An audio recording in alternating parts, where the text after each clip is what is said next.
பாடத்திற்கு நாம் திரும்பி வருவோம். கிறிஸ்துவினுடைய சுபாவங்களை பற்றி அதனை குறித்ததான தொடர்பு கொண்டதான ஒரு వేద ఆసరిపు కూడారத்தை పற்றிదాన వేద పాఠத்தை குறித்து நாம் படித்து வருகிறோம். ఇప్పుడు మనం ఇక వేద పఠనంకు వచ్చేదము ప్రత్యక్షపు గుడారము క్రీస్తు యొక్క స్వభావం మీద ఆధారపడి మనం నేర్చుకుందాము. The revelation of the tabernacle starts with Exodus 25:2. ஆசரிப்பு கூடாரத்தை பற்றியதான ஒரு வெளிப்படுத்தல் யாத்ராகமம் 25ஆம் அதிகாரம் 2ஆம் வசனம் முதல் ஆரம்பமாகிறது. ప్రత్యక్షపు గుడారమును గురించినటువంటి ప్రకటన నిర్గమకాండము 25వ అధ్యాయము 2వ వాక్యం నుండి ఆరంభమగుచున్నది. 2ஆம் వசனம் 2వ వాక్యము.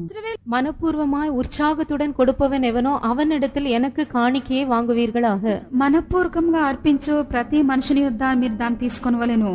So whatever we do, our body, soul and spirit should be involved in it. ஆகையால் நாம் என்ன செய்தாலும் நம்முடைய ஆவி ஆத்மா சரீரம் எல்லாமே அதில் ஈடுபட்டதாய் காணப்பட வேண்டும். కావున మనం ఏం చేసినప్పటికీ దాని యందు మన ప్రాణము ఆత్మ శరీరము ఇమిడి ఉండవలెను. Every man that giving is by hands through our body. கொடுக்கிறதான ஒவ்வொரு மனுஷனும் கொடுப்பது என்பது நம்முடைய கைகளின் மூலமாக நம்முடைய சரீரத்தின் மூலமாக ஏற்படுகிறது. అర్పించు ప్రతి మనుషుడనగా అది మన శరీరం ద్వారా మనం ఇచ్చుటయున్నది. Willingly shows our mind, our will. మనపూర్వమాய் என்று சொல்வது நம்முடைய మనது நம்முடைய சித்தத்தை காண்பிக்கிறது. మనపూర్వకంగా అని చెప్పినప్పుడు మన మనస్సు లేక చిత్తమై ఉన్నది. With his heart shows our heart or our soul. உற்சாகமாய் இருதயத்திலிருந்து கொடுப்பவன் என்பது நம்முடைய இருதயம் அல்லது ஆத்துமாவை காண்பிக்கிறது. మనం దాని హృదయపూర్వకంగా అర్పించినటువంటిది మన హృదయము లేక ప్రాణం నది సూచించున్నది. So here the Lord asked people to bring so many items as an offering to build the ark. ஆசரிப்பு கூடாரத்தை கட்டும்படியாக தேவன் தம்முடைய ஜனங்களிடத்தில் அநேக விதமான பொருட்களை கொண்டு வரும்படியாக கூறினார். ప్రత్యక్షపు గుడారం యొక్క నిర్మాణం కొరకు దేవుడు జనుల యొద్ద అనేకమైన వస్తువులను తెమ్మని చెప్పి ఉన్నాడు. So please always remember, whenever I take study, tabernacle means character of Christ. எப்பொழுதும் ஒரு காரியத்தை நீங்கள் ஞாபகத்தில் வைத்துக் கொள்ளுங்கள். இந்த ஆசரிப்பு கூடாரத்தை பற்றி நான் வேத பாடம் கொடுக்கும்போது அது கிறிஸ்துவினுடைய சுபாவத்தை சம்பந்தப்பட்டதா இருக்கிறது என்பதை நினைத்துக் கொள்ளுங்கள். కావున ప్రత్యక్ష గుడారమును గురించి నేను వేద పఠనం ఇచ్చినప్పుడల్లా ఈ ప్రత్యక్ష గుడారము క్రీస్తు యొక్క స్వభావమునకు పోల్చి ఇచ్చుచున్నానని జ్ఞాపకం ఉంచుకొనుడి. Because tabernacle itself has got different aspects of studies. ஏனென்றால் ஆசரிப்பு கூடாரத்தை பற்றி நாம் படிக்கும்போது வெவ்வேறு கோணத்திலிருந்து அதை குறித்து நாம் படிக்கலாம். కావున ప్రత్యక్ష గుడారం గురించి మనం నేర్చుకున్నప్పుడు అనేక రీతుల్లో దాని గురించి మన వేద పఠనం ఇవ్వవచ్చును. So building the tabernacle means building the character of Christ in us. ஆகவே ஆசரிப்பு கூடாரத்தை கட்டுவது என்றால் கிறிஸ்துவினுடைய சுபாவத்தை நமக்குள் கட்டி எழுப்புவது ஆகும். కావున ప్రత్యక్ష గుడారంను నిర్మించడం అని చెప్పినప్పుడు క్రీస్తు యొక్క స్వభావము మన జీవితంలో కట్టుకొనుటయున్నది. So according to this verse, how can the character of Christ come in us? ஆகையால் இந்த வசனத்தின் பிரகாரமாக கிறிஸ்துவினுடைய சுபாவம் எப்படி நமக்குள் வர முடியும்? ఈ యొక్క వాక్యమును బట్టి క్రీస్తు యొక్క స్వభావము మనలోనికి ఎలాగున వచ్చును? Whatever we do, whatever we give, it should be done with spirit, soul and body. நாம் என்ன செய்தாலும் நாம் என்ன கொடுத்தாலும் அதெல்லாம் நம்முடைய ஆவி ஆத்மா சரீரத்துடன் செய்யப்பட வேண்டும். మనము ఏమి చేసినను ఏమి అర్పించి ఇచ్చినను ప్రాణాత్మ శరీరములతో కూడా మనం చేయవలెను. Suppose today your duty is washing the clothes. உதாரணமாக இன்று உங்களுக்கு கொடுக்கப்படுகிற கடமை துணிகளை துவைப்பதாகும் என்று வைத்துக் கொள்வோம். ఉదాహరణగా నేడు మీకు ఇవ్వబడినటువంటి పని బట్టలు ఉతుకుటయున్నది. Your body may be doing it. உங்களுடைய சரீரம் ஒருவேளை அந்த வேலையை செய்யலாம். మీ శరీరం ఒకవేళ ఇక పని చేయవచ్చును. Your heart has no desire to do that. ஆனால் உங்களுடைய இருதயத்திலேயோ அந்த வேலையை செய்யக்கூடியதான ஒரு வாஞ்சை இல்லை. అయితే హృదయమందు ఆ పనిని చేయనటువంటి ఒక కోరిక లేదు. Your mind is not willing to do it. உங்களுடைய மனதும் கூட அதை செய்யக்கூடியதான அளவுக்கு ஒரு உற்சாக மனதில்லாமல் காணப்படுகிறது. మనసునందు కూడా మీరు దాన్ని చేయవలని చెప్పినటువంటి ఒక ఉత్సాహం లేదు. However you are doing that work, ஆனால் எப்படி இருந்தாலும் நீங்கள் அந்த வேலையை செய்யத்தான் செய்கிறீர்கள். ఎలాగో మీరు ఆ పని చేయుచున్నారు. because it is forced on you. ஏனென்றால் அது உங்கள் மேல் வற்புறுத்தி கொடுக்கப்படுகிறது. ఎందుకనగా బలవంతంగా మీకు ఆ పని ఇవ్వబడి ఉన్నది. So if you do that work like that, your character will never be changed. ஆகையால் இவ்விதமாக நீங்கள் இந்த வேலையை செய்வீர்கள் என்றால் உங்களுடைய சுபாவம் மாற்றப்படவே முடியாது. కావున ఈలాగున మీరు పని చేసినట్లయితే మీ స్వభావము మార్చబడలేదు. You may be doing the work obeying the elders. ஒருவேளை நீங்கள் உங்களுடைய பெரியவர்களுக்கு கீழ்ப்படிந்தவர்களாய் அந்த வேலையை செய்யலாம். ఒకవేళ మీ పైనున్న పెద్దవారికి లోబడి మీరు పని చేయవచ్చును.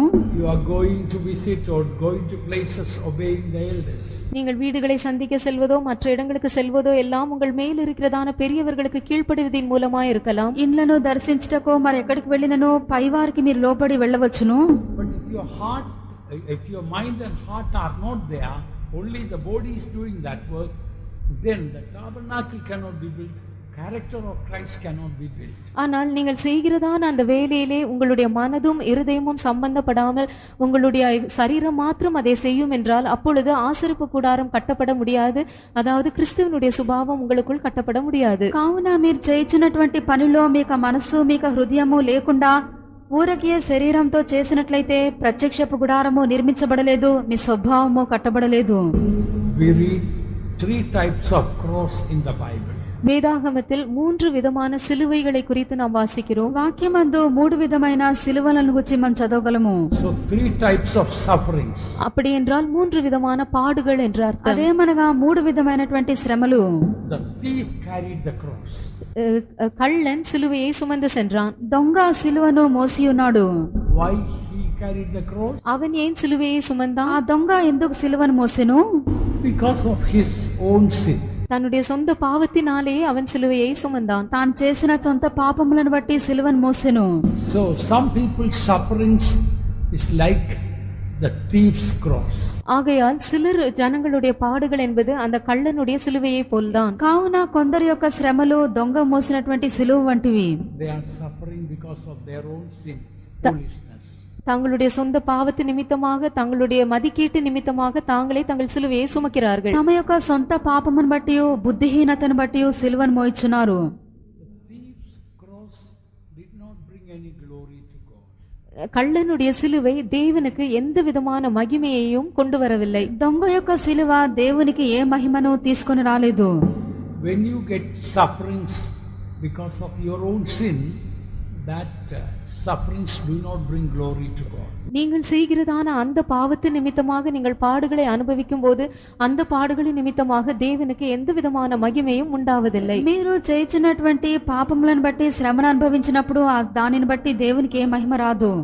Then we read about Simon the Cyrenian's cross. அதன் பின்பு சிரேனே ஊரானாகிய சீமோனுடைய சிலுவையை குறித்து நாம் வாசிக்கிறோம். దాని పిదప మనము కురేనీయుడైన సీమోను యొక్క సిలువను గురించి మనం చదవగలము.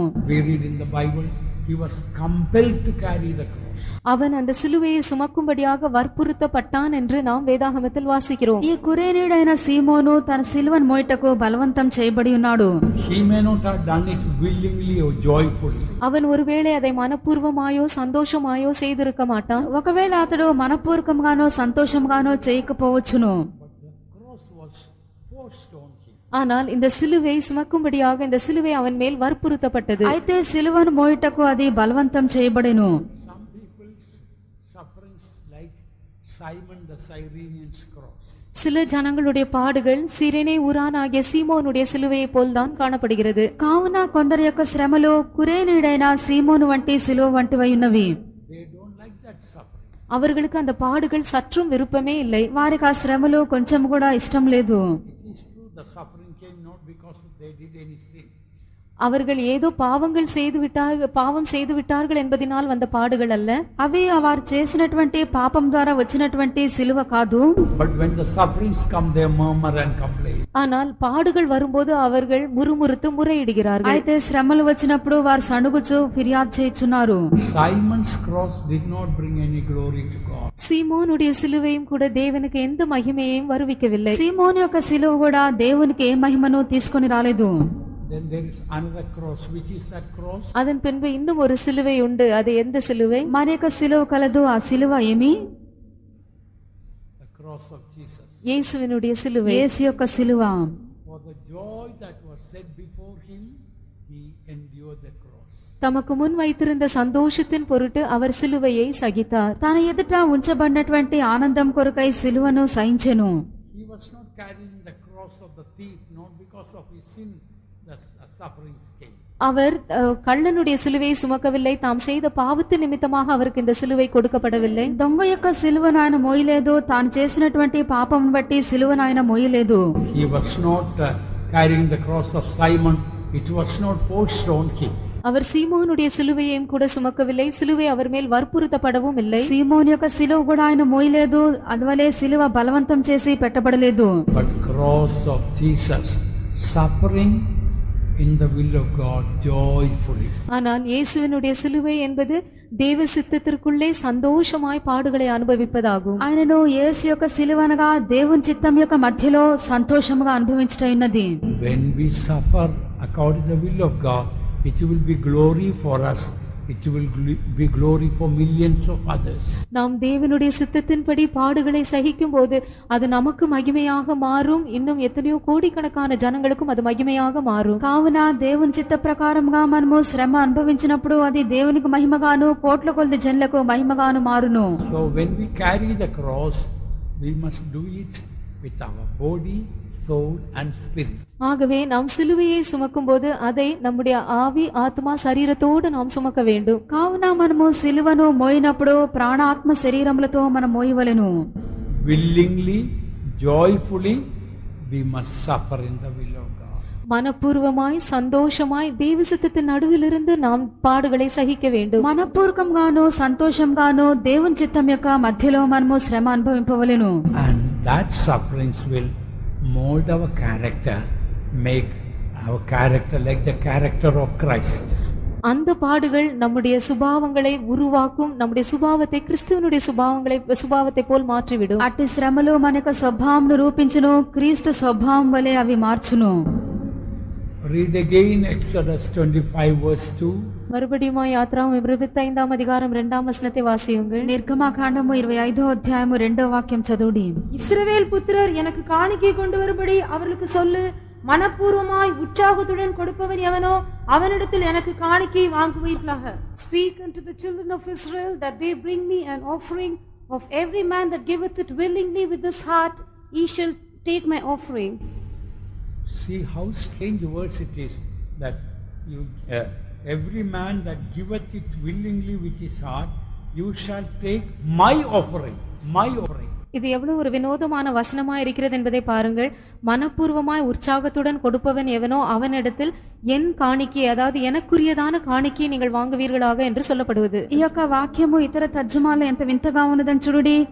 మనపూర్వకంగా హృదయంతో అర్పించినటువంటి నా కానుకను మీరు ప్రతి మనుషుని యొద్ద తీసుకొనుడి. You shall take my offering, God says. என்னுடைய காணிக்கையை நீங்கள் செலுத்த வேண்டும் என்றுதான் தேவன் சொல்கிறார். నా యొక్క కానుకను మీరు అర్పించడని వ్రాయబడి ఉన్నది. From these so many things we can learn. இதிலிருந்து நாம் அநேக காரியங்களை கற்றுக்கொள்ளலாம். దీని నుండి మనం అనేక కార్యములను నేర్చుకొంచున్నాము. One thing, to offer anything to God, even that desire God puts in our heart.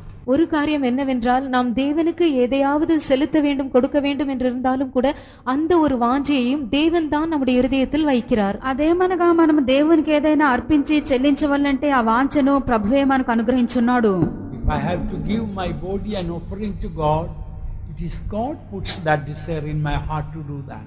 நான் என்னுடைய சரீரத்தை தேவனுக்கு ஒரு காணிக்கையாக செலுத்த வேண்டும் என்று விரும்புவேன் என்றால் தேவன் தான் அவ்விதமான ஒரு வாஞ்சையை என்னுடைய இருதயத்தில் வைக்கிறார். నా యొక్క శరీరమును దేవునికి వరకు అర్పణగా అర్పించవల్లని నేను కోరినప్పుడు ఆ వాంఛను ప్రభువే నా హృదయమందు ఉంచున్నాడు.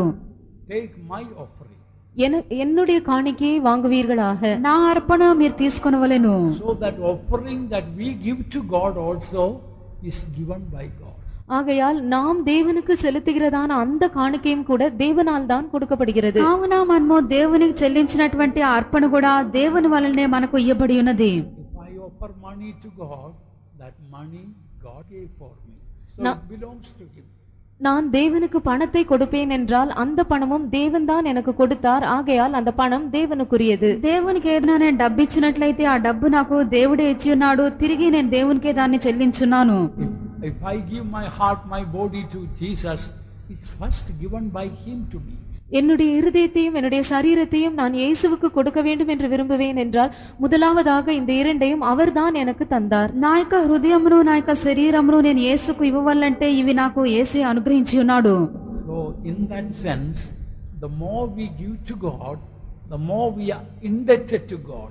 ஆகவே இந்த விதத்தில் நாம் கணக்கெடுப்போம் என்றால் நாம் எவ்வளவுக்கு அதிகமாய் தேவனுக்கு கொடுக்கிறோமோ அவ்வளவுக்கு அதிகமாய் தேவனுக்கு கடனாளிகளாக மாறுகிறோம். కావున ఈ రీతిలో మనం పరిగణించినప్పుడు ఎంత అధికంగా మనము దేవునికి ఇచ్చున్నామో అంత అధికంగా మనము రుణస్థులమై ఉన్నాము. We should not think the more we give to God, the more God is indebted to us. No, we are indebted to God. நாம் எவ்வளவுக்கு அதிகமாய் தேவனுக்கு கொடுக்கிறோமோ அவ்வளவுக்கு அதிகமாய் தேவன் தான் நமக்கு கடமைப்பட்டிருக்கிறார் என்று நாம் நினைக்க கூடாது. அப்படி அல்ல, நாம் எவ்வளவுக்கு அதிகமாய் தேவனுக்கு கொடுக்கிறோமோ அவ்வளவுக்கு அதிகமாய் நாம் தான் அவருக்கு கடமைப்பட்டவர்களாய் காணப்படுகிறோம். కావున ఎంత అధికంగా దేవునికి చెల్లించున్నామో అంత అధికంగా దేవుడు మనకు రుణస్థుడు కాడు గాని మనము ఏ పరిమితికి చెల్లించున్నామో ఆ పరిమితికి మనమే దేవునికి రుణస్థులమై ఉన్నాము. We are indebted to God because the more we give, the more He gives back. நாம் தேவனுக்கு கடனாளிகளாக இருக்கிறோம். ஏனென்றால் நாம் எவ்வளவுக்கு அதிகமாய் அவருக்கு செலுத்துகிறோமோ அவ்வளவுக்கு அதிகமாய் அவர் திரும்பவும் நமக்கு அதை தருகிறார். మనమే దేవునికి రుణస్థులమై ఉన్నామో ఎంత అధికంగా దేవునికి ఇచ్చున్నామో తిరిగి ప్రభు అధికంగా మనకు అనుగ్రహించున్నాడు. When we don't give to God, we become thieves. நாம் தேவனுக்கு கொடுக்காமல் இருக்கும் பட்சத்தில் நாம் கள்ளர்களாய் மாறிவிடுகிறோம். మనము దేవునికి ఇయ్యలేనట్లయితే మనము దొంగలమైపోవచ్చున్నాము. That is why David told, "Oh God, what you give, that we are giving you."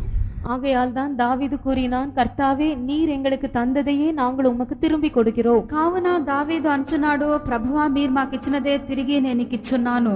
First Chronicles 29 verse 14. 1 நாளாகமம் 29ஆம் அதிகாரம் 14ஆம் வசனம். మొదటి దినవృత్తాంతము 29వ అధ్యాయము 14వ వాక్యము. இப்படி மனப்பூர்வமாய் கொடுக்கும் திராணி உண்டாவதற்கு நான் எம்மாத்திரம், என் ஜனங்கள் எம்மாத்திரம், எல்லாம் உம்மால் உண்டானது உமது கரத்திலே வாங்கி உமக்கு கொடுத்தோம். But who am I and what is my people that we should be able to offer so willingly after this sort? For all things come of thee, and of thine own have we given thee. So all things come from thee, and of thine own hand have we given thee. எல்லாம் உம்மால் உண்டானது உமது கரத்திலே வாங்கி உமக்கு கொடுத்தோம். సమస్తమును నీ వల్లనే కలిగెను, నీ స్వసంపాద్యములో కొంత మేము నీకు ఇచ్చుచున్నాము. Jesus told, "It is more blessed to give than to receive." வாங்குகிறதை பார்க்கிலும் கொடுப்பதே அதிக உத்தமம் என்று இயேசு சொன்னார். పుచ్చుకొనుట కంటే ఇచ్చుట ధన్యమని చెప్పి యేసు తెలియజేసి ఉన్నాడు. It is not simply about money. அது வெறும் பணத்தை பொறுத்த விஷயத்தில் மாத்திரமல்ல, అది ఊరకే డబ్బు సంబంధమైన విషయం కాదు. I already mentioned you repeatedly, this study is a character study. நான் மறுபடியுமாக உங்களுக்கு சொல்லியிருக்கிறேன், இந்த வேத பாடம் என்பது நம்முடைய சுபாவ சம்பந்தப்பட்ட வேத பாடமாகும். మరి ఒకసారి చెప్పుచున్నాను, ఇది స్వభావమునకు సంబంధించిన వేద పఠనము. Jesus told it is more blessed to give than to receive, means more than we receive love from others, we must give love to others. வாங்குகிறதை பார்க்கிலும் கொடுக்கிறதே உத்தமம் என்று இயேசு சொன்னபோது நாம் மற்றவர்களிலிருந்து அதிகமாய் அன்பு பெறுவதை பார்க்கிலும் நாம் மற்றவர்களுக்கு அன்பை கொடுக்க வேண்டும் என்பது அது அர்த்தம் கொள்கிறது. పుచ్చుకొనుట కంటే ఇచ్చుట ధన్యమని చెప్పినప్పుడు మనం ఇతరుల నుండి ప్రేమను ఎదురు చూచుట కంటే ఇతరులను మనము అధికంగా ప్రేమించవలసిన వారమై ఉన్నాము. Very often we expect so much of love from others, but we don't give, only very little back. அதிக பட்சத்தில் நாம் மற்றவர்களிடத்திலிருந்து அதிகமாக அன்பு நமக்கு வேண்டும் என்று நாம் எதிர்பார்க்கிறோம். ஆனால் நாமும் அவர்களுக்கு திருப்பி கொடுக்கையில் மிக கொஞ்சம் அன்பை தான் அவர்களுக்கு நாம் வெளிப்படுத்துகிறோம். అనేక సార్లు ఇతరుల వద్ద నుండి అధికంగా మనకు ప్రేమ కావాలని చెప్పి మనము ఎదురు చూచుందము, ఆయనను మనం తిరిగి ఆ యొక్క ప్రేమను కొంత మట్టుకు మాత్రమే మనం ఇచ్చున్నాము. Read Acts chapter 20 verse 35.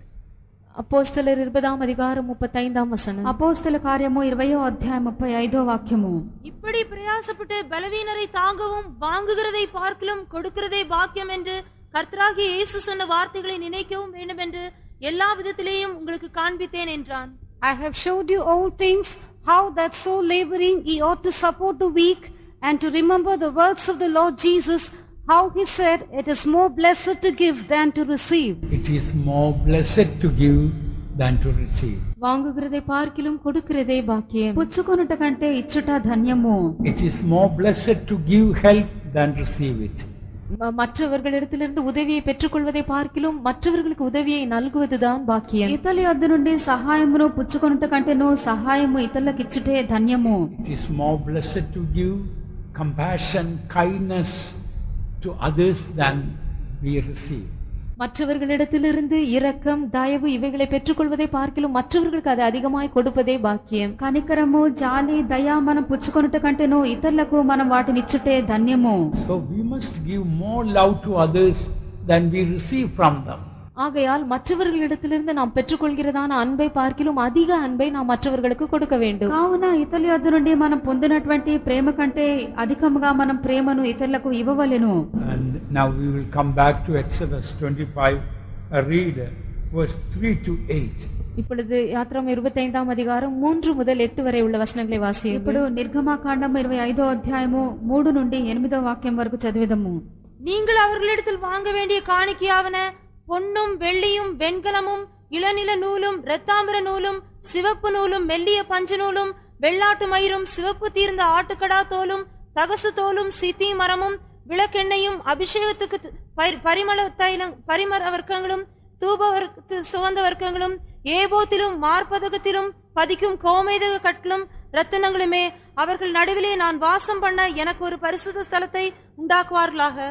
Here so many items are mentioned, bring, the Lord says, இந்த to இடத்திலே build the tabernacle. இந்த இடத்திலே எத்தனையோ விதமான பொருட்களை குறித்து சொல்லப்பட்டுள்ளன. ஆசரிப்பு கூடாரத்தை கட்டும்படியாக இவைகளை எல்லாம் நீங்கள் கொண்டு வாருங்கள் என்று தேவன் கூறுகிறார். ఇక్కడ అనేకమైన వస్తువులను గూర్చి చెప్పబడెను. ప్రత్యక్ష గుడారం యొక్క నిర్మాణం కొరకు వీటిని తీసుకొని రమ్మని ప్రభు సెలవిచ్చెను. When we have a look at these items, there's something we can learn out of it. இந்த பொருட்களை எல்லாம் நாம் சற்று கவனிக்கும் போது இதிலிருந்து நாம் கற்றுக்கொள்ளக்கூடிய சில காரியங்கள் உண்டு. ఈ యొక్క వస్తువులన్నీ కూడా మనము చూచినప్పుడు కొన్ని కార్యములను వీటి నుండి మనం నేర్చుకొనగలము. God asked to bring very precious things. தேவன் மிகவும் விலையேற பெற்ற பொருட்களை கொண்டு வரும்படியாக கூறினார். చాలా అమూల్యమైన విలువగల వస్తువులను ప్రభు తీసుకొని రమ్మని చెప్పెను. Gold, silver, onyx stones, stones to be set in the ephod. These are very, very precious things. பொன், வெள்ளி, ஏபோத்திலும் மார்பதக்கத்திலும் பதிக்கத்தக்கதான கோமேதக கற்கள், விலையேற பெற்ற கற்கள், இவைகளையெல்லாம் தேவன் கொண்டு வரும்படியாக கூறினார். இவைகளெல்லாம் விலையேற பெற்ற பொருட்களாகும். బంగారము, వెండి, లేత పచ్చలు, ఏఫోదునకు, పతకమునకు, చెక్కు రత్నములు ఇవన్నీ కూడా చాలా విలువైనటువంటివి. Fine linen, God's hair, all these purple and things are very light and cheap and insignificant. ஆனால் இளநீல நூல், சிவப்பு திருந்த ஆட்டுக்கடா தோல், தகசு தோல் போன்றதான இந்த மெல்லிய பஞ்சு நூல், வெள்ளாட்டு மயிர் இவைகளெல்லாம் மிகவும் மலிவான அவ்வளவு கனமில்லாததான பொருட்களாகும். నీల, ధూమ్ర, రక్తవర్ణములు, సన్నపు నార, మేక వెంట్రుకలు ఇవన్నీ కూడా ఖరీదు లేనటువంటి, విలువ లేని, ఎన్నిక లేనటువంటి వస్తువులైనవి. You know what is the lesson we are learning from this? இவைகளிலிருந்து நாம் கற்றுக்கொள்ளும் பாடம் என்ன என்பது உங்களுக்கு தெரியுமா? దీని నుండి మనం నేర్చుకున్న పాఠం ఏమని తెలియనా? These all reveal various characters in us. இவைகளெல்லாம் நமக்குள்ளே காணப்படுகிற பல்வேறு சுபாவங்களை காட்டுகின்றன. ఇవన్నీ కూడా మనలో ఉన్నటువంటి అనేక విధ స్వభావములు ఉన్నవి. There are some very good characters in us and very cheap, very insignificant, very bad characters also in us. நமக்குள்ளே மிகவும் நல்ல சுபாவங்களும் உண்டு, அதே சமயத்தில் மிகவும் மோசமான கணக்கில் எண்ணப்படக்கூடாததான அவ்விதமான தீய சுபாவங்களும் கூட நமக்குள் காணப்படுகிறது. మనలో అనేక మంచి విలువైనటువంటి స్వభావములు కలవు, అదే సమయంలో విలువ ఖరీదు లేనటువంటి, గుర్తింపు లేనటువంటి అనేక చెడ్డ స్వభావములు కూడా ఉండవచ్చును. In some areas we have a great success and some area we are failing God. நம்முடைய ஜீவியத்திலே சில பகுதிகளிலே நமக்கு பெரும் வெற்றி உண்டாகிறது, சில பகுதிகளிலே நாம் தேவனுக்கு உண்மையற்றவர்களாய் போய் விடுகிறோம். కొన్ని భాగముల్లో మనకు చాలా జయం పొందుచున్నాము, మరికొన్ని వాటి యందు మనము దేవుని ఎదుట అపజయం పొందుచున్నాము. You know, onyx stone and gold all are very shining bright, but badger skin is very dark, ugly, thick skin. பொன், கோமேதக கற்கள், ரத்னங்கள் போன்றவைகள் எல்லாம் மிகவும் வெளிச்சம் வீசக்கூடிய பிரகாசிக்கும் கற்களாகும், பொருட்களாகும். ஆனால் தகசு தோலை நாம் பார்க்கும்போது அது மிகவும் கருப்பு நிறமுடையதாய் பருமனாய் காணப்படுகிறது. మనము బంగారము, వెండి, లేత పచ్చలు చూచినప్పుడు మెరియుచు ప్రకాశించినటువంటివైనవి. అయితే సముద్ర వత్సల తోళ్లు నలుపు రంగు గలవై గట్టిగాను అందవిహీనంగాను కనబడుచున్నవి. The Lord did not say, only bring the precious things, don't bring the other things. விலையேற பெற்ற பொருட்களை மாத்திரம் நீங்கள் கொண்டு வாருங்கள், மற்றவைகளை கொண்டு வர வேண்டாம் என்று தேவன் கூறவில்லை. అమూల్యమైన విలువగల వస్తువులను మాత్రమే తీసుకొని రండి, మిగిలినవి వద్దని చెప్పి దేవుడు చెప్పలేదు. What is the lesson we are learning from this? ஆகையால் இதிலிருந்து நாம் கற்றுக்கொள்ளும் பாடம் என்ன? దీని నుండి మనం నేర్చుకున్నటువంటి పాఠం ఏమి? Not only we have to bring to the Lord our good characters, even the bad things. Not only we have to bring our success to God, even our failures, all bring to the Lord. நம்முடைய வெறும் நல்ல சுபாவங்களை மாத்திரம் நாம் தேவனிடத்தில் கொண்டு வர வேண்டும் என்று அல்ல, நம்முடைய கெட்ட சுபாவங்களையும் அவரிடத்தில் கொண்டு வர வேண்டும். நாம் வெற்றி அடைந்து சாதித்த காரியங்களை மாத்திரம் அவரிடத்தில் கொண்டு வர வேண்டும் என்று அல்ல, நாம் தோல்வி அடைந்ததான தோல்விகளையும் கூட அவரிடத்தில் கொண்டு வர வேண்டும். మన యొక్క సద్గుణములనే కాదు గాని మన యొక్క చెడ్డ గుణములను కూడా ప్రభు యొద్దకు తీసుకొని రావాలను. మన యొక్క విజయాలనే మాత్రం కాదు, మన యొక్క అపజయములను కూడా ప్రభు యొద్దకు మనం తీసుకొని రావాలను. For example, Shittim is a jungle wood with so much of thorns. உதாரணமாக சித்தி மரம் என்பது அது ஒரு காட்டு மரமாகும், முழுவதும் முட்களால் நிறைந்த ஒரு மரமாகும். తుమ్మకర్ర అని మనం చెప్పినప్పుడు అది అడవి కర్ర ఉన్నది, ముళ్ళతో నిండినటువంటి ఒక కర్ర. Like Shittim, there may be some character in us, thorny and like jungle, wild character in us. சித்தி மரத்தை போல நமக்குள்ளேயும் காட்டு மரம் போன்றதான அந்த துஷ்ட சுபாவங்கள், முட்கள் நிறைந்ததான ஒரு முள் போல இருக்கிறதான சுபாவங்களும் ஒருவேளை நமக்குள்ளே காணப்படலாம். ఈ యొక్క తుమ్మకర్ర వలె మన యందు కూడా ముండ్ల వంటి స్వభావములు, అడవి దుష్ట స్వభావములు మనలో కనబడవచ్చును. When we sit down and pray, bring all these things to the foot of the cross. நாம் தேவனுடைய சமூகத்தில் உட்கார்ந்து ஜெபிக்கும் போது இந்த எல்லா காரியங்களையும் சிலுவையின் அண்டைக்கு நாம் கொண்டு வர வேண்டும். కావున మనము కూర్చుండి ప్రార్థించినప్పుడు ప్రతి స్వభావమును కూడా సిలువ యొక్క పాదముల ఎదుకు మనం తీసుకొని రావాలను. Not only our successes, even our failures we must bring to the Lord. நம்முடைய ஜெயம் பெற்று சாதித்த காரியங்கள் மாத்திரமல்ல, நம்முடைய தோல்விகளையும் கூட நாம் தேவனிடத்தில் கொண்டு வர வேண்டும். మన యొక్క విజయములను మాత్రమే కాదు గాని మన అపజయములను కూడా మనం తీసుకొని రావాలను. Look at the Shittim wood after bringing to that to God's tabernacle. தேவனுடைய We don't see the Shittim wood all covered with here, all covered with gold. ஆசரிப்பு கூடாரத்திற்கு கொண்டு வரப்பட்ட பின்பு சித்தி மரத்தினுடைய நிலவரத்தை பாருங்கள். எந்த இடத்திலும் நாம் சித்தி மரத்தை காண்பதே இல்லை. அவையெல்லாம் பொன்னினால், பொன்தகட்டால் மூடப்படுகிறது. తుమ్మకర్రను మనం ప్రత్యక్ష గుడారంలోనికి తెచ్చినప్పుడు దాని యొక్క స్థితి ఎలాగున్నదో చూడుడి. తుమ్మకర్ర ఎక్కడనో చూడట్లేదు గాని పూర్తిగా బంగారపు రేకు చేత పొదిగింపబడి ఉండెను. So when we bring our fallen character to the Lord, He will cover it with His grace, with gold. ஆகையால் நாம் நம்முடைய விழுந்து போன சுபாவங்களை எல்லாம் தேவனிடத்தில் கொண்டு வரும்போது அவர் அதை தம்முடைய கிருபையினால், பொன்னினால் மூடுவார். కావున మన యొక్క పడిపోయినటువంటి స్వభావాలన్నీ కూడా ప్రభు యొద్దకు తెచ్చినప్పుడు బంగారం చేత లేక కృప చేత వాటిని పొదిగించును. This is the badger skin.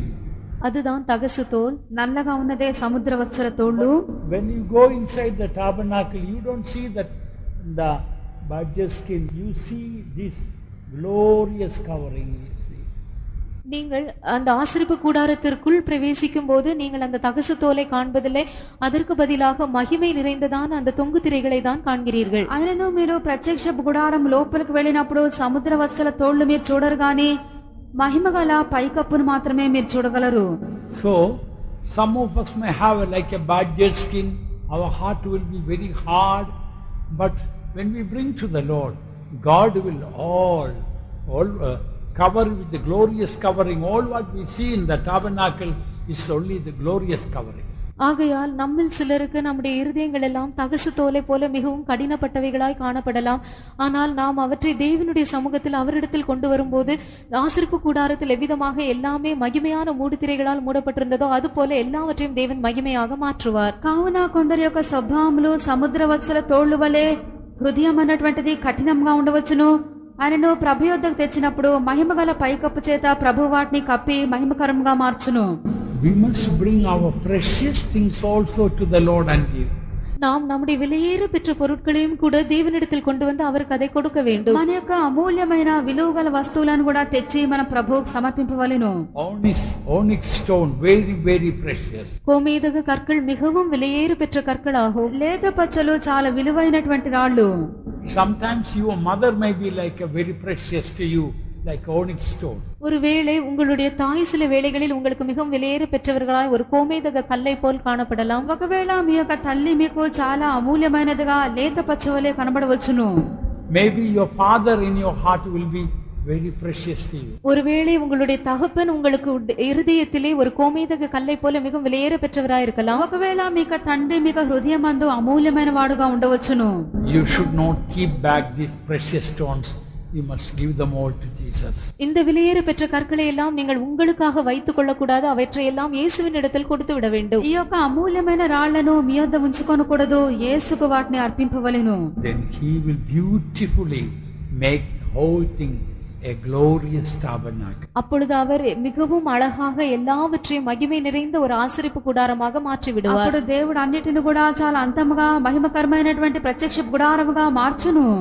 We must always remember, more than any ministry, more than any work, when we leave this world, we must be found having the character of Christ formed in us.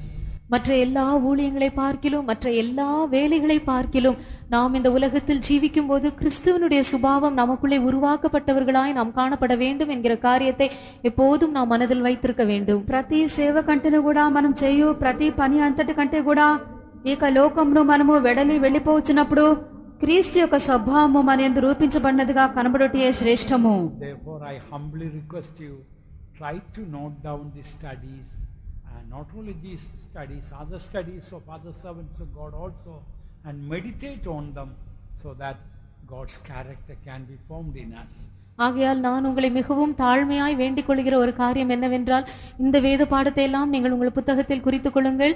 இது மட்டுமல்ல, இன்னும் அநேக கர்த்தருடைய ஊழியக்காரர் கொடுக்கிற வேத பாதங்களையும் நீங்கள் குறித்துக் கொண்டு இவைகளை எல்லாம் கிறிஸ்துவனுடைய சுபாவம் உங்களுக்குள்ளே உருவாகும்படியாக அதிகமாய் அவைகளை தியானியுங்கள். కావున ఇక వేద పఠనం అంతా కూడా మీకు పుస్తకంలో వ్రాసుకొనుడి. ఇది మాత్రమే కాదు, మిగిలినటువంటి దైవ సేవకులు ఇచ్చినటువంటి వేద పఠనం కూడా రాసుకొని దాన్ని ధ్యానించి క్రీస్తు యొక్క స్వభావములను మీరు మీ యందు రూపొందించుకొనవలని తాలిమితో అడుగుచున్నాను. In Exodus chapter 25, generally the Lord speaks about the plan of the tabernacle. நாம் பொதுவாக கவனிக்கும் போது யாத்ராகமம் 25ஆம் அதிகாரத்திலே ஆசரிப்பு கூடாரத்தை பற்றியதான அந்த மாதிரியை குறித்து தேவன் பேசுவதை நாம் காண்கிறோம். నిర్గమకాండము 25వ అధ్యాయం అంతట్లో కూడా ప్రత్యక్ష గుడారను గురించినటువంటి మాదిరి మచ్చును గురించి ప్రభు తెలియజేస్తున్నాడు. And Exodus chapter 24 speaks about the preparation of the heart before the plan of the tabernacle to be revealed.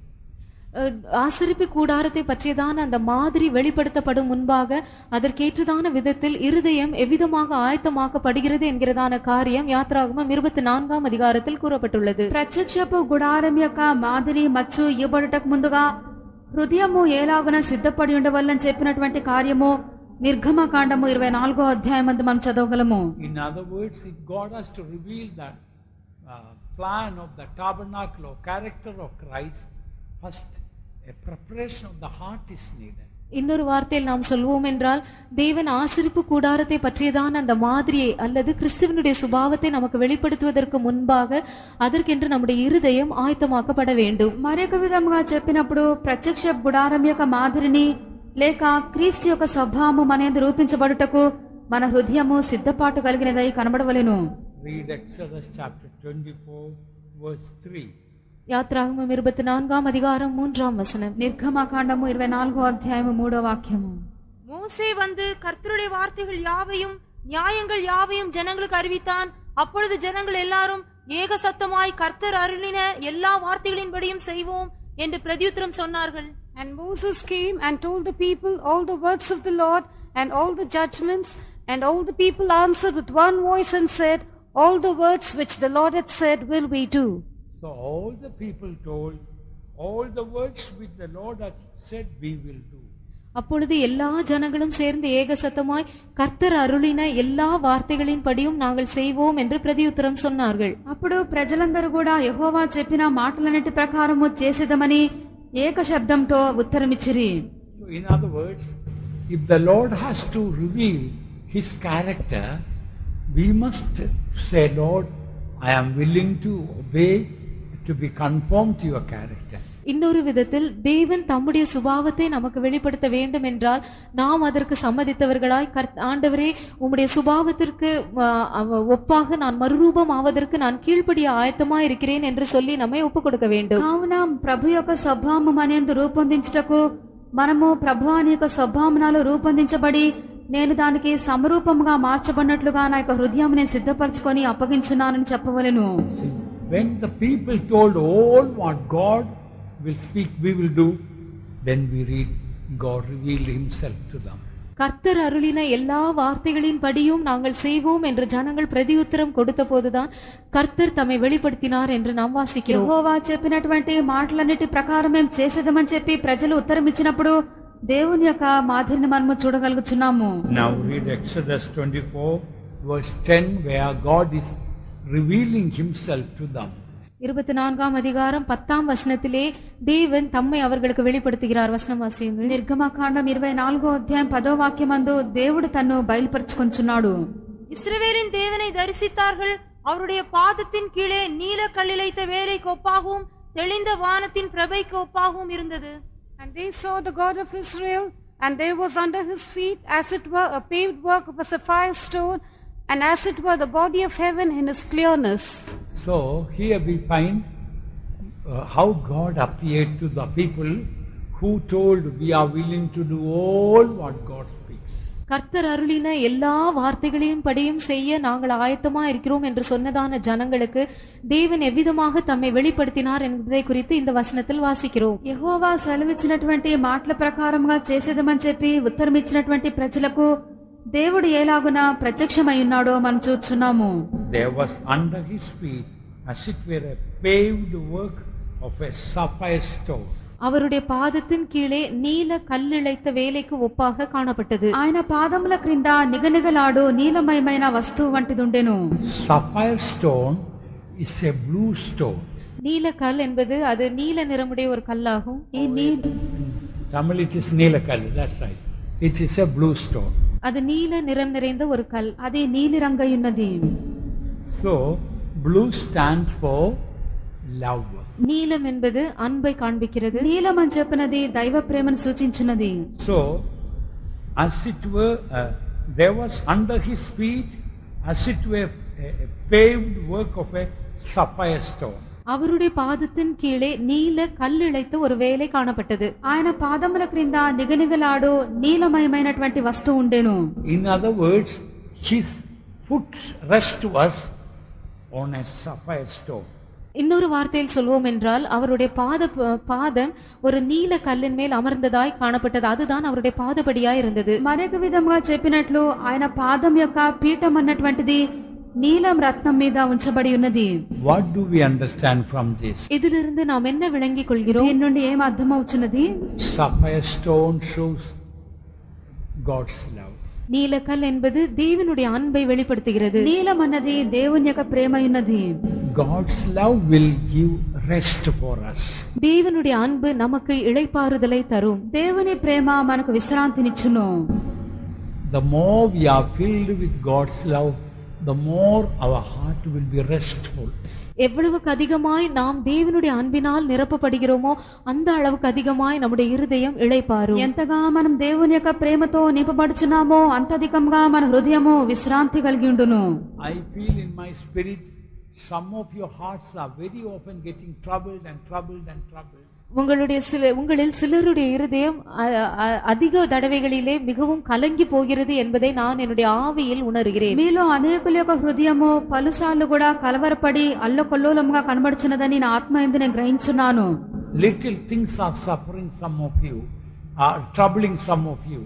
மிகவும் சிறிய அற்பமான காரியங்கள் உங்களில் சிலரை மிகவும் கலங்க செய்கிறது. మిక్కిలి చిన్న కార్యములను కూడా మీలో కొందరిని అధికంగా కలవరపరుచున్నవి. Zephaniah 3:17 says, God shall rest in His love. Zephaniah 3ஆம் அதிகாரம் 17ஆம் வசனம், தேவன் தம்முடைய அன்பின் நிமித்தமாக அமர்ந்திருப்பார், இளைப்பாறுவார் என்று அந்த வசனத்தில் கூறப்படுகிறது. జెఫన్యా 3వ అధ్యాయము 17వ వాక్యము, ఆయన ప్రేమను బట్టి శాంతం వహించును లేక విశ్రాంతి నొందును. உன் தேவனாகிய கர்த்தர் உன் நடுவில் இருக்கிறார். அவர் வல்லமையுள்ளவர், அவர் இரட்சிப்பார். அவர் உன் பேரில் சந்தோஷமாய் மகிழ்ந்து தம்முடைய அன்பு நிமித்தம் அமர்ந்திருப்பார். அவர் உன் பேரில் கம்பீரமாய் களி கூறுவார். The Lord thy God in the midst of thee is mighty. He will save. He will rejoice over thee with joy. He will rest in his love. He will joy over thee with singing. He will rest in his love. Anbin nimittam alla. English says he will rest in his love. அவர் தம்முடைய அன்பிலே இளைப்பாறுவார் என்று வசனம் சொல்கிறது. ఆయన తన యొక్క ప్రేమలో ఆయన విశ్రాంతి నొందును.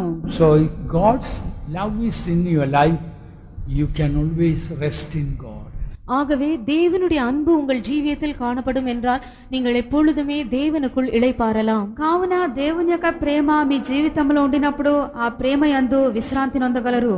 Some of you get troubled about your father and mother when they become sick, family members, some problem you get troubled about them. உங்களில் சிலர் உங்களுடைய தகப்பனோ தாயோ வியாதியா இருக்கிறார்கள் என்று கேள்விப்படும் போது மிகவும் கலங்கி போகிறீர்கள். அல்லது குடும்ப பிரச்சனைகளை பற்றி ஏதாவது உங்களுக்கு செய்தி வரும்போது மிகவும் கலங்கி விடுகிறீர்கள். అనేకులు మీకు తల్లి తండ్రి రోగులుగా ఉన్నప్పుడు లేక కుటుంబ సమస్యలు వినినప్పుడు అధికంగా కలవరపడుచున్నారు. Instead of God's love, you gave room in your heart for man's love. தேவனுடைய அன்பிற்கு பதிலாக உங்கள் இருதயத்தில் நீங்கள் மனுஷ அன்புக்கு இடம் கொடுத்தீர்கள். దేవుని ప్రేమకు బదులుగా హృదయమందు మనుష్య ప్రేమకు చోటిచ్చున్నారు. Today you must give all other love into the hands of God. ஆனால் இன்று நீங்கள் மற்ற எல்லா விதமான அன்பையும் கர்த்தருடைய கரத்தில் கொடுத்து விட வேண்டும். నేడు మీరు ప్రతి ప్రేమను కూడా దేవుని హస్తంలో అప్పగించివేయుడి. Some of you have given to God God's hair, shittim wood and badger skin, but some of you didn't give onyx stone to God. உங்களில் சிலர் வெள்ளாட்டு மயிர், தகசு தோல், சித்தி மரம் போன்ற எல்லாவற்றையும் கர்த்தரிடத்தில் கொடுத்து விட்டீர்கள். ஆனால் உங்களுடைய கோமேதக கல்லையோ நீங்கள் தேவனுக்கு இன்னும் கொடுக்கவில்லை. మీలో అనేకులు మేక వెంట్రుకలు, సముద్రవత్సల తోళ్లు, తుమ్మకర్రలు దేవునికి ఇచ్చి ఉన్నారు గాని లేత పచ్చలు, రత్నములను మీరు ఇవ్వలేదు. Some of you have still a special love for your mother, father, your home, and all those onyx stones, precious stones, all you must give to the Lord. Then the tabernacle character of Christ will be formed in us. உங்களில் சிலர் இன்னும் உங்களுடைய தாய் தகப்பன் குடும்பத்தாருக்கு இன்னும் சிலர் விசேஷமான ஒரு அன்பை உங்கள் இருதயத்தில் வைத்திருக்கிறீர்கள். ஆனால் நீங்களோ விதமான விலையேற பெற்ற இந்த கோமேதக கற்கள் எல்லாவற்றையும் நீங்கள் கர்த்தருடைய கரத்தில் கொடுத்து விட வேண்டும்.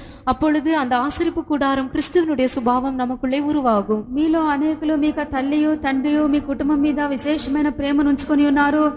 మీరు అన్నిటిని కూడా ప్రభువునకు సమర్పించవలెను. లేత పచ్చలు, రత్నములన్నీ కూడా సమర్పించినప్పుడు మాత్రమే ప్రభు ఒక ప్రత్యక్ష గుడారమును స్వభావము రూపించగలుగును. And again Exodus 24:10, and it says, as it were the body of heaven in his clearness. God was seen as it were the body of heaven in his clearness. 24ஆம் அதிகாரம் 10ஆம் வசனத்திலே தேவன் தம்மை வெளிப்படுத்தும் போது தெளிந்த வானத்தின் பிரபைக்கு ஒப்பாகவும் அது இருந்தது என்று நாம் வாசிக்கிறோம். 24వ అధ్యాయం 10వ వాక్యమందు దేవుడు బయలుపరచుకొనినప్పుడు ఆయన ఆకాశ మండలపు తేజం వంటి స్పష్టంగా బయలుపడి ఉన్నాడు. So God looked like, in one sense, God looked like heaven. Heaven will look like God. ஒரு விதத்தில் நாம் சொல்வோம் என்றால் தேவன் பரலோகத்தை போல் காணப்பட்டார், பரலோகம் தேவனை போல் காணப்படுகிறது. మరొక విధంగా చెప్పినప్పుడు దేవుడు ఆకాశ మండలం వలె లేక పరలోకం వలె ఉండును, పరలోకము దేవుని వలెనే ఉండును. If we have to become like our God, we have to be a mini heaven. நாம் நம்முடைய தேவனை போல நாம் மாற வேண்டும் என்றால் நாம் ஒரு குட்டி பரலோகமாக காணப்பட வேண்டும். మనము మనక దేవుని వలె మారవల్లంటే మనము చిన్న పరలోకం వలె కనబడవలెను. Heaven is full of grace and peace.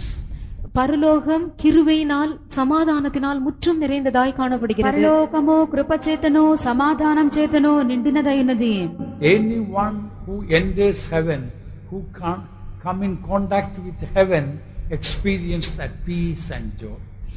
பரலோகத்திற்குள் வர முடியாதவர்கள், பரலோகத்தோடு சம்பந்தம் கொள்ள முடியாதவர்கள் யாரானாலும் அந்த சந்தோஷத்தையும் சமாதானத்தையும் அனுபவிக்க கூடியவர்களாய் இருக்க வேண்டும். కావున పరలోకంలో సంబంధం కలిగినటువంటి వారు ఎవరైనా సరే ఆ యొక్క సంతోషము సమాధానమును అనుభవించువారు Induru. We all must become mobile heaven, walking heaven. நாம் எல்லாரும் நடமாடும் பரலோகமாக மாற வேண்டும். మనమందరము నడుచుచు సంచరించినటువంటి పరలోకం వలె ఉండవలెను. The kingdom of heaven is not meat and drink, but righteousness, peace and joy of the Holy Spirit. தேவனுடைய ராஜ்யம் புசிப்பும் குடிப்பும் அல்ல, அது நீதியும் சமாதானமும் பரிசுத்த ஆவியினால் உண்டாகும் சந்தோஷமுமாய் இருக்கிறது. దేవుని యొక్క రాజ్యము భోజనమును పానమును కాదు గాని అది నీతియు సమాధానమును పరిశుద్ధాత్మేందలి ఆనందమునై ఉన్నది. People, those who see us, they must see God or they must see heaven. நம்மை காண்கிற ஜனங்கள் தேவனை காண வேண்டும் அல்லது பரலோகத்தை காண வேண்டும். మనలను చూచినటువంటి జనులు దేవుని చూడవలెను లేక పరలోకమును చూడవలెను. So again and again the people told, all what God says we will do it. கர்த்தர் தேவன் அருளுகிறதான எல்லா வார்த்தைகளின் படியும் நாங்கள் செய்வோம் என்று ஜனங்கள் மறுபடியுமாக பிரதியுத்தரம் கொடுத்தார்கள். యెహోవా చెప్పినటువంటి మాటలన్నిటి ప్రకారము చేయుదుము విధేయులమగుదుమని చెప్పి తిరిగి చెప్పుచూ ఉండిరి. Exodus chapter 24 verse 7 and 8. யாத்ராகமம் 24ஆம் அதிகாரம் 7ஆம் 8ஆம் வசனங்கள். నిర్గమకాండం 24వ అధ్యాయము 7, 8 వాక్యములు. உடன்படிக்கையின் புஸ்தகத்தை எடுத்து ஜனங்களின் காதுகள் கேட்க வாசித்தான். அவர்கள் கர்த்தர் சொன்னபடி எல்லாம் செய்து கீழ்ப்படிந்து நடப்போம் என்றார்கள். அப்பொழுது மோசே ரத்தத்தை எடுத்து ஜனங்களின் மேல் தெளித்து, இந்த வார்த்தைகள் யாவையும் குறித்து கர்த்தர் உங்களோட பண்ணின உடன்படிக்கையின் ரத்தம் இதுவே என்றான். And he took the book of the covenant and read in the audience of the people, and they said, all that the Lord had said will we do and be obedient. And Moses took the blood and sprinkled it on the people and said, behold the blood of the covenant which the Lord hath made with you concerning all these words. So when people told all what God says we will obey, then Moses took the blood and sprinkled it. கர்த்தர் சொன்னபடியெல்லாம் செய்தప్పుడు మోషే రక్తం తీసుకొని ప్రజల మీద ప్రోక్షించెను. From this what we learn, இதிலிருந்து நாம் என்ன கற்றுக்கொள்கிறோம்? దీని నుండి మనం ఏమి నేర్చుకుంటున్నాము? when we surrender to obey God, immediately there is a sanctification, sprinkling of blood takes place in our spirit. நாம் தேவனுக்கு கீழ்ப்படியும்படியாக நம்மை ஒப்பு கொடுக்கும் போது உடன் தானே ஒரு பரிசுத்தமாகுதலின் வேலை, ரத்தம் தெளிக்கப்படும் அந்த வேலை நமக்குள் ஆரம்பமாகிறது. మనము దేవునికి విధేయులమగుటకు అప్పగించుకున్నప్పుడు వెంటనే ఒక పరిశుద్ధపరచు క్రియ రక్తము ప్రోక్షింపడుట జరుగుతున్నది. So every degree of consecration to do God's will takes us to deeper cleansing of our life.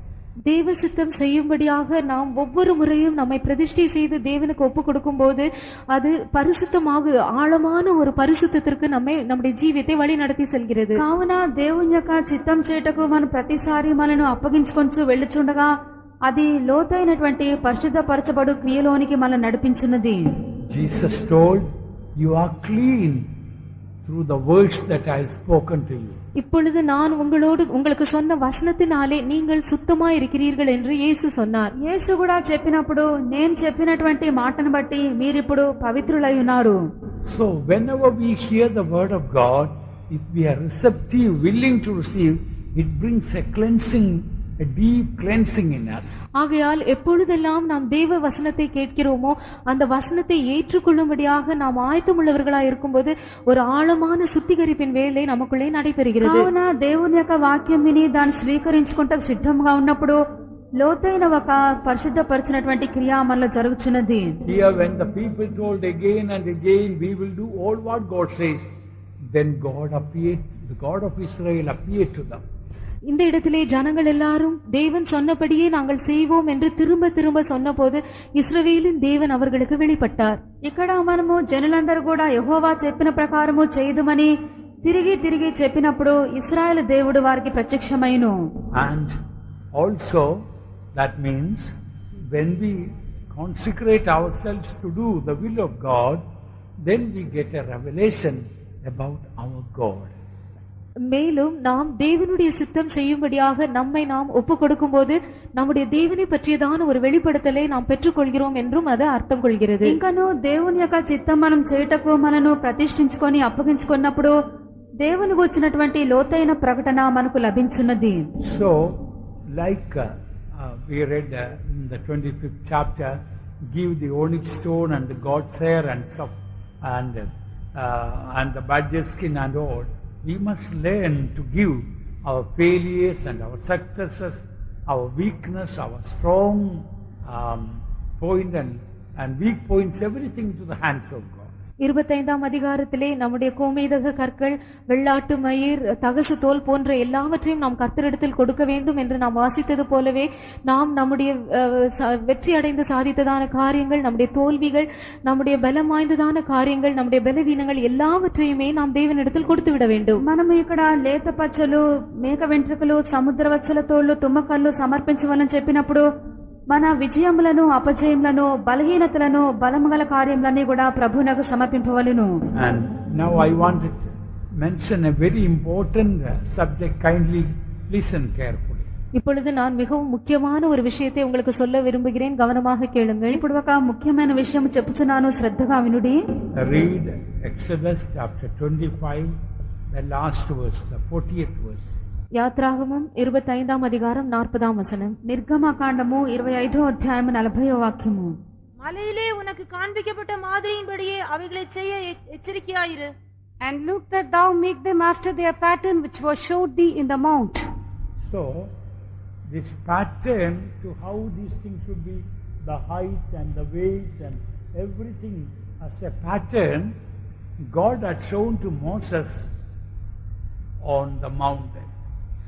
இந்த மாதிரி ஆசரிப்பு கூடாரத்தின் மாதிரி என்று சொல்லும்போது அந்த பனிமுட்டுகளுக்குரியதான கனம், அவைகளின் உயரம், அளவு போன்றதான எல்லா காரியங்களையும் தேவன் மோசேக்கு மலையின் மேல் வைத்து காண்பித்தார். ప్రత్యక్షపు గుడారమును వచ్చినటువంటి రూపము లేక మాదిరి అని చెప్పినప్పుడు అక్కడున్న ఉపకరణములు, ప్రతి దాని యొక్క ఎత్తు, వెడల్పు, పొడుగు అన్నిటిని గురించి కొండ మీద దేవుడు మోషేకు తెలియజేసి ఉన్నాడు. Like in the Old Testament, that God had shown the pattern of a tabernacle, in the New Testament God has shown that pattern is Christ. பழைய ஏற்பாட்டு காலத்தில் ஆசரிப்பு கூடாரத்தின் அந்த மாதிரியை தேவன் அவர்களுக்கு காண்பித்தது போல புதிய ஏற்பாட்டு காலத்திலும் தேவன் நமக்கு அந்த மாதிரியை, அதாவது கிறிஸ்துவாகிய மாதிரியை நமக்கு காண்பித்திருக்கிறார். పాత నిబంధనలో దేవుడు ప్రత్యక్షపు గుడారం యొక్క రూపము, మాదిరిని తెలియపరిచినట్లుగా క్రొత్త నిబంధనలో కూడా ప్రభు ఆ యొక్క రూపము, మాదిరి తెలియజేసి ఉన్నాడు. క్రీస్తే మన యొక్క మాదిరి అయి ఉన్నాడు. Pattern was shown in the mount. மலையிலே அந்த மாதிரி அவனுக்கு காண்பிக்கப்பட்டது. కొండ మీద ఆ యొక్క రూపము, మాదిరి చూపించబడెను. Jesus shown that pattern on Mount Calvary. கர்த்தராய் மாதிரியாகிய அந்த கிறிஸ்துவும் அந்த இயேசுவும் கல்வாரி மலையிலே காண்பிக்கப்பட்டார். ఈ యొక్క మచ్చను కల్వరి శిలువ మీద, కొండ మీద ప్రభు చూపించి ఉన్నాడు.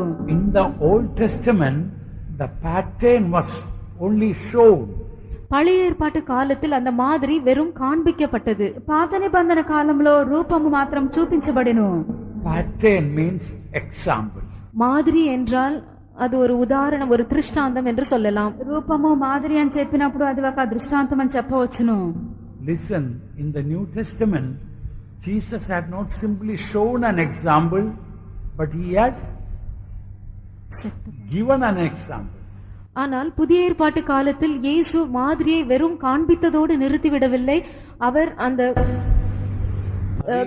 மாதிரியை நமக்கு கொடுத்திருக்கிறார். క్రొత్త నిబంధనలో మనం చూసినప్పుడు యేసు ఊరకే మాదిరిని చూపించలేదు గాని ఆ యొక్క రూపమును మనకు ఇచ్చి ఉన్నాడు. Did you understand that? இது உங்களுக்கு விளங்குகிறதா? ఇది మీకు అర్థమవుతున్నదా? Example shown is different from example given. மாதிரியை காண்பிப்பது என்பது மாதிரியை கொடுப்பதிலிருந்து வித்தியாசமான ஒரு காரியம். మాదిరి చూపించడం నుండి మాదిరి ఇచ్చుటకు చాలా తేడా ఉన్నది. Let us turn to John 13 verse 15. யோவான் சுவிசேஷம் 13ஆம் அதிகாரம் 15ஆம் வசனம். యోహాను సువార్త 13వ అధ్యాయము 15వ వాక్యము. நான் உங்களுக்கு செய்தது போல நீங்களும் செய்யும்படி உங்களுக்கு மாதிரியை காண்பித்தேன். For I have That's wrong. English. For I have given you an example that ye should do as I have done to you. தெலுங்குல எப்படி எழுதியிருக்கிறது? கொடுத்தேன், given. Given. So there's a great difference between giving something and showing something. ஒரு பொருளை காண்பிப்பதற்கும் ஒரு பொருளை கொடுப்பதற்கும் இடையே பெரும் வித்தியாசம் உண்டு. ఒక మాదిరిని చూపించుటకును మాదిరి ఇచ్చుటకు మధ్య గొప్ప భేదం ఉన్నది. I have given you an example. நான் உங்களுக்கு ஒரு மாதிரியை கொடுத்தேன். మాదిరిగా ఇలాగున చేసి తిని. Not simply showing an example. வெறும் மாதிரியை காண்பிப்பது மட்டுமல்ல, ఊరకే మాదిరిని చూపించట కాదు. For example, I may show you this watch, but giving you is something different. உதாரணமாக நான் ஒருவேளை இந்த கடிகாரத்தை உங்களுக்கு காண்பிக்கலாம், ஆனால் அதை உங்களுக்கு கொடுத்து விடுவது என்பது முற்றும் வித்தியாசமான காரியம். ఒకవేళ ఈ యొక్క మాదిరి నేను చూపించవచ్చును, ఆయనను దాన్ని మీకు ఇచ్చుట అన్నది పూర్తిగా ఒక వ్యత్యాసమైన కార్యము. I can show you a big palace, but giving you that palace is something different. நான் உங்களுக்கு ஒரு பெரிய அரண்மனையை காண்பிக்கலாம், ஆனால் அந்த அரண்மனையை உங்களுக்கே கொடுத்து விடுவது என்பது முற்றும் வித்தியாசமான காரியம். ఒక పెద్ద అంతఃపురమును చూపించవచ్చును, ఆయనను అంతఃపురము ఇచ్చుట దానిలో తేడా ఉన్నది. I can show you heaven, but giving you heaven, that is something much greater than that. நான் உங்களுக்கு பரலோகத்தை காண்பிக்கலாம், ஆனால் பரலோகத்தையே உங்களுக்கு கொடுப்பது என்பது மிகவும் பெரிய முற்றிலும் வித்தியாசமான ஒரு காரியமாகும். పరలోకమును మేము మీకు చూపించవచ్చును, ఆయనను పరలోకమునే ఇచ్చుట అన్నటువంటిది దీని నుండి చాలా తేడా గలదు. In the Old Testament, pattern or example was shown, but in the New Testament, the pattern or example is given. பழைய ஏற்பாட்டில் அந்த மாதிரி அந்த திருஷ்டாந்தம் காண்பிக்கப்பட்டது, ஆனால் புதிய ஏற்பாட்டிலோ அந்த மாதிரி அல்லது அந்த திருஷ்டாந்தம் கொடுக்கப்படுகிறது. పాత నిబంధన కాలంలో మాదిరి చూపించబడెను, క్రొత్త నిబంధన కాలంలో మాదిరిగా చేయబడి ఇయ్యబడెను. Showing heaven, we will be delighted to see heaven. பரலோகத்தை காண்பித்தால் அந்த பரலோகத்தை பார்ப்பதற்கு நாம் மிகவும் சந்தோஷம் அடைந்து மகிழ்ச்சி கொள்வோம். పరలోకం చూపించినప్పుడు దాన్ని చూచి మనం చాలా సంతోషించుదుము. But heaven is given into my heart is something different. ஆனால் பரலோகமே என்னுடைய இருதயத்திற்குள் கொடுக்கப்பட்டு விட்டது என்பது முற்றிலும் வித்தியாசமான ஒரு காரியம். ఆయనను పరలోకమే నా యొక్క హృదయంలో ఇయ్యబడినదని చెప్పినప్పుడు పూర్తిగా వ్యత్యాసమైన కార్యము. Jesus has not only shown an example, but given an example. இயேசு ஒரு மாதிரியை வெறும் காண்பித்தது மட்டுமல்ல, அந்த மாதிரியை கொடுத்தும் சென்றிருக்கிறார். యేసు ఊరకే మాదిరిని చూపించలేదు, ఆయన మాదిరిగా చేసి ఇచ్చి ఉన్నాడు. And I will explain little more about it. இதை குறித்து இன்னும் சற்று விளக்கமாக கூறுகிறேன். ఇంకను వివరముగా చెప్పేదను. In the Old Testament, God told, "Be holy as I am holy."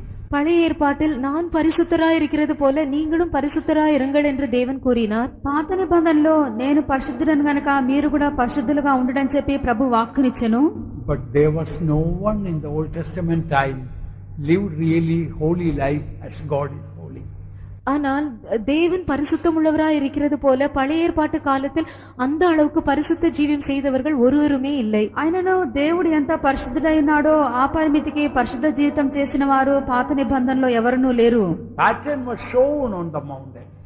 மலையின் மேலே மாதிரி காண்பிக்கப்பட்டது. కొండ మీద మాదిరి చూపింపబడెను. Fire and smoke and thunder and earthquake, very terrible, fearful sight was. Fearful sight it was. மலையின் மேலே அக்கினியும் புகையும் உண்டாகி பெரும் இடிமுழக்கம் போன்றதான சத்தங்கள் எல்லாம் உண்டான போது அது பார்ப்பதற்கே மிகவும் பயங்கரமான ஒரு காட்சியாய் தென்பட்டது. కొండ మీద అగ్నియు పొగయు భూకంపమును ఉరుముల ధ్వనియు వినినప్పుడు చూచుటకే ఎంతో ఆశ్చర్యంగా ఉండెను.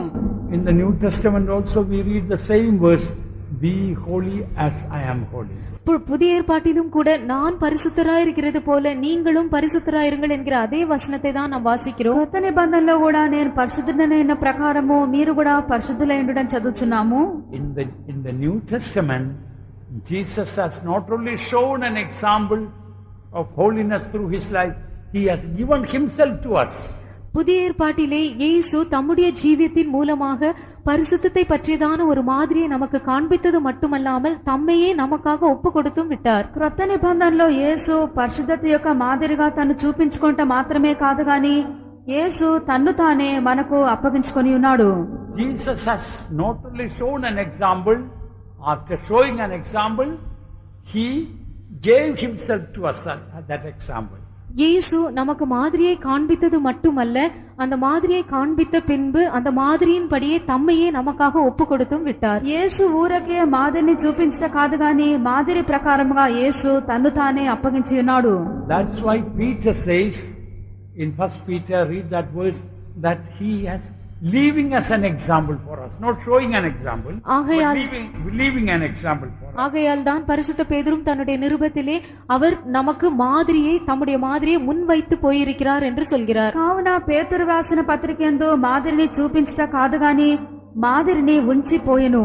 1 Peter 2:21. 1 பேதுரு 2ஆம் அதிகாரம் 21ஆம் வசனம். మొదటి పేతురు 2వ అధ్యాయం 21వ వాక్యము. இதற்காக நீங்கள் அழைக்கப்பட்டும் இருக்கிறீர்கள், ஏனெனில் கிறிஸ்துவும் உங்களுக்காக பாடுபட்டு நீங்கள் தம்முடைய அடிச்சுவடுகளை தொடர்ந்து வரும்படி உங்களுக்கு மாதிரியை பின்வைத்து போனார். For even hereunto were ye called, because Christ also suffered for us, leaving us an example that ye should follow his steps. Look at that verse. He doesn't say showing an example, but leaving an example. இந்த இடத்திலே நமக்கு மாதிரியை காண்பித்து வைத்திருக்கிறார் என்று சொல்லாமல் வசனத்திலே மாதிரியை பின் வைத்து போயிருக்கிறார் என்று சொல்லப்படுகிறது. ఇక్కడ మాదిరిని చూపించినాడని కాదు, మాదిరిని ఉంచి పోయెను. Jesus, after showing an example, he left himself as an example for us. மாதிரியை நமக்கு காண்பித்த பின்பு இயேசு தம்மையே நமக்கு மாதிரியாக பின் வைத்து போயிருக்கிறார். యేసు మాదిరిని చూపించిన పిమ్మట తననే ఒక మాదిరిగా ఆయన ఉంచి వెళ్ళి ఉన్నాడు. Now we can live as God is holy. இப்பொழுது தேவன் பரிசுத்தராய் இருக்கிறது போல நாமும் பரிசுத்தமாய் ஜீவிக்கலாம். ఇప్పుడు మనము దేవుడు పరిశుద్ధుడిలాగున మనం కూడా పరిశుద్ధంగా జీవించగలము. Because he didn't simply show an example, but he gave that example to us. ஏனென்றால் அவர் மாதிரியை வெறும் காண்பித்து விட்டு போய்விடவில்லை, அந்த மாதிரியை நமக்கு கொடுத்தும் சென்றிருக்கிறார். ఎందుకనగా ఊరకే మాదిరిని చూపించలేదు గాని మాదిరిని ఇచ్చి వెళ్ళి ఉన్నాడు. Now, how can we live a holy life in the New Testament? இப்பொழுது புதிய ஏற்பாட்டில் நாம் எப்படி ஒரு பரிசுத்த ஜீவியம் செய்ய முடியும்? ఇప్పుడు క్రొత్త నిబంధనలో ఎలాగన పరిశుద్ధ జీవితం మనం చేయగలము? It's very, very simple. அது மிகவும் எளிதான ஒரு காரியம். అది చాలా చాలా సులభము. In the Old Testament, when God spoke, it was not called the word of grace.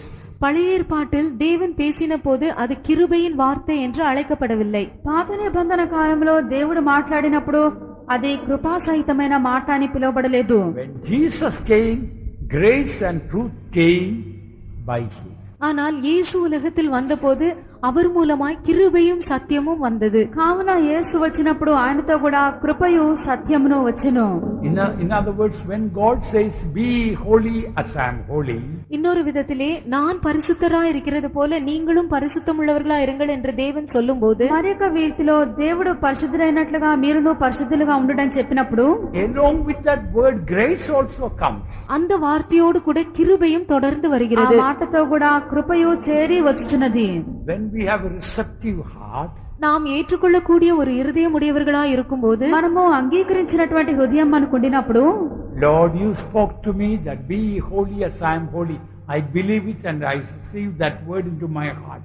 கர்த்தாவே, நான் பரிசுத்தமுள்ளவராய் இருக்கிறது போல நீயும் பரிசுத்தமுள்ளவனாய் இரு என்று நீர் என்னிடத்திலே பேசினீரே, நான் அந்த வார்த்தையை விசுவாசித்து என்னுடைய இருதயத்தில் ஏற்றுக்கொள்கிறேன் என்று நாம் அவரிடத்தில் சொல்லும்போது, నేను పరిశుద్ధుడైన ప్రకారము మీరు కూడా పరిశుద్ధులైనడని మాట మీరు ఇచ్చి ఉన్నారే, ఆ యొక్క మాటను నా యొక్క హృదయమందు నేను స్వీకరించుకొంచున్నాను. Then grace of God will start working in us. அப்பொழுது தேவனுடைய கிருபை நமக்குள்ளே கிரியை செய்ய ஆரம்பிக்கும். అప్పుడు దేవుని యొక్క కృప మనలో క్రియ చేయటకు ఆరంభించును. Bringing holiness into our life. நம்முடைய ஜீவியத்திற்குள்ளே அந்த கிருபை பரிசுத்தத்தை கொண்டு வரும். మన యొక్క జీవితంలోనికి ఆ యొక్క పరిశుద్ధతను తీసుకొని వచ్చును. Suppose you are sick. ஒருவேளை நீங்கள் வியாதியா இருக்கிறீர்கள் என்று ఒకవేళ మీరు வைத்துக்கொள்வோம். రోగిగా ఉన్నప్పుడు When you receive the word, I am the Lord that healeth thee, நானே உன் பரிகாரியாகிய கர்த்தர் என்கிறதான அந்த வார்த்தையை நீங்கள் பெற்றுக்கொள்ளும் போது, నేను నిన్ను స్వస్థపరిచి యెహోవానని చెప్పినటువంటి మాటను పొందినప్పుడు, when your heart is receptive to that, உங்களுடைய இருதயம் அதை ஏற்றுக்கொள்ளக்கூடிய நிலவரத்தில் இருக்கும்போது, దాన్ని స్వీకరించినటువంటి హృదయం మీకు ఉండినప్పుడు, along with the word grace also comes. அந்த வார்த்தையோடு கூட கிருபையும் சேர்ந்து ఆ வருகிறது. యొక్క మాటతో కూడా కృప కలిసి వచ్చుచున్నది. Bringing healing for body, soul and spirit. ஆவி ஆத்மா சரீரத்திற்கு அது சுகத்தை கொண்டு வருகிறது. ప్రాణాత్మ శరీరములకు స్వస్థతను తెచ్చుచున్నది. God's word will never be empty in the New Testament particularly. குறிப்பாக புதிய ஏற்பாட்டில் தேவனுடைய வார்த்தை ஒருபோதும் வெறுமையாய் இருக்காது. క్రొత్త నిబంధనలో దేవుని యొక్క మాట ఊరకే రిక్తముగా శూన్యముగా ఉండదు.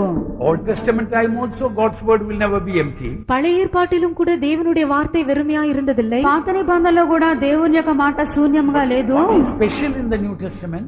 ஆனால் புதிய ஏற்பாட்டில் இதன் மேன்மை என்ன? ఆయనను క్రొత్త నిబంధనలో దీని యొక్క విశేషత ఏమి? When God speaks, if you are willing to receive, grace will come along with that word. தேவன் பேசும்போது நீங்கள் அதை ஏற்றுக்கொள்ள மனமுடையவர்களா இருக்கும்போது கிருபையும் அதோடு கூட சேர்ந்து வரும். దేవుడు మాట్లాడుచున్నప్పుడు స్వీకరించినటువంటి మనసున్నప్పుడు కృప కూడా కలిసి మీకు వచ్చున్నది. For example, God's word says, I can do all things through Christ which strengtheneth me. உதாரணமாக என்னை பலப்படுத்துகிற கிறிஸ்துவினாலே எல்லாவற்றையும் செய்ய எனக்கு பலன் உண்டு என்று கர்த்தருடைய வசனம் சொல்கிறது. నన్ను బలపరచు క్రీస్తు ద్వారా నేను సమస్తమును చేయగలను చెప్పి దేవుని యొక్క మాట వచ్చుచున్నది. You are very weak and tired and worn out. நீங்கள் மிகவும் பலவீனமாய் களைத்து போயிருக்கிறீர்கள். మీరు చాలా బలహీనంగా అలసిపోయి ఉండవచ్చును. You are foolish and very unwise. நீங்கள் மிகவும் மதிக்கெட்டவர்களாக முட்டாளாக நடந்து கொள்கிறீர்கள். బుద్ధిహీనులుగాను వెరివారుగా నడుచుకొంచున్నారు. But when you receive that word, ஆனால் அந்த வார்த்தையை நீங்கள் பெற்றுக்கொள்ளும்போது, అయినను ఆ యొక్క వాక్యం మీరు పొందినప్పుడు, I can do all things through Christ which strengtheneth me. என்னை பலப்படுத்துகிற கிறிஸ்துவினாலே எல்லாவற்றையும் செய்ய எனக்கு பலன் உண்டு. నన్ను బలపరచు క్రీస్తు ద్వారా సమస్తం చేయుటకు నాకు బలము కలదు. Along with that word, grace comes into our life. அந்த வசனத்தோடு கூட கிருபையும் சேர்ந்து நம் ஜீவியத்திற்குள் ఆ பிரவேசிக்கிறது. వాక్యంతో పాటు కృప కూడా కలిసి మనలోనికి ప్రవేశించున్నది. Listen, example is not shown, example is given.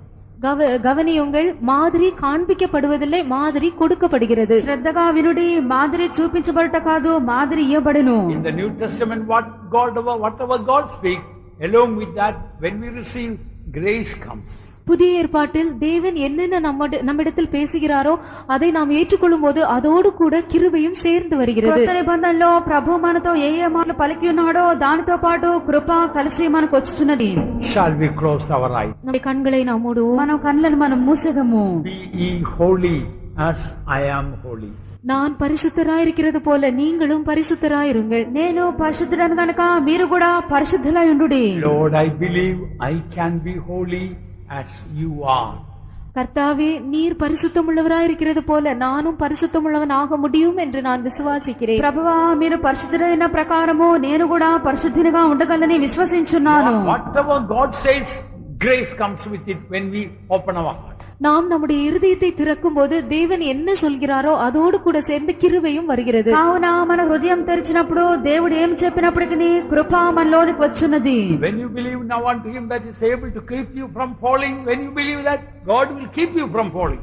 உங்களை வழுவாதபடி காக்க வல்லவர் என்கிறதான அந்த வசனத்தை நீங்கள் விசுவாசிக்கும் போது தேவன் நிச்சயமாகவே வழுவாதபடி உங்களை காக்க வல்லவராகவே இருக்கிறார். తొట్టిల్లకుండా కాపాడటకు శక్తిమంతుడైన మాటను విశ్వసించినప్పుడు ప్రభు తొట్టిల్లకుండా కాపాడటకు శక్తిమంతుడుగానే ఉండును. Let us believe all the promises of God now. தேவனுடைய எல்லா வாக்குத்தத்தங்களையும் இப்போது நாம் விசுவாசிப்போம். ఇప్పుడే మనము దేవుని యొక్క వాగ్దానాలన్నిటిని విశ్వసించదము. Let God of grace bring the word of grace in us. கிருபையின் தேவன் கிருபையின் வார்த்தையை நமக்குள் கொண்டு வரட்டும். కృపానిధియగు దేవుడు కృపగల మాటలు మనల్ని తీసుకొని రానిమ్ము.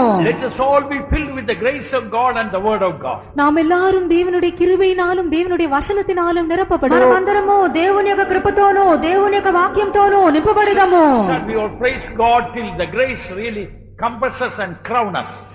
தேவனுடைய கிருபையானது நம்மை அப்படியே சூழ்ந்து கொண்டு நம்மை முடிசூட்டும் வரை நாம் எல்லாரும் கர்த்தரை ஸ்தோத்திரம் பண்ணுவோம். దేవుని యొక్క కృప మనను ఆదరించి మన కిరీటం వలె ధరింపజేయనంత వరకు స్తోత్రం చేయుచు ఉండుడి.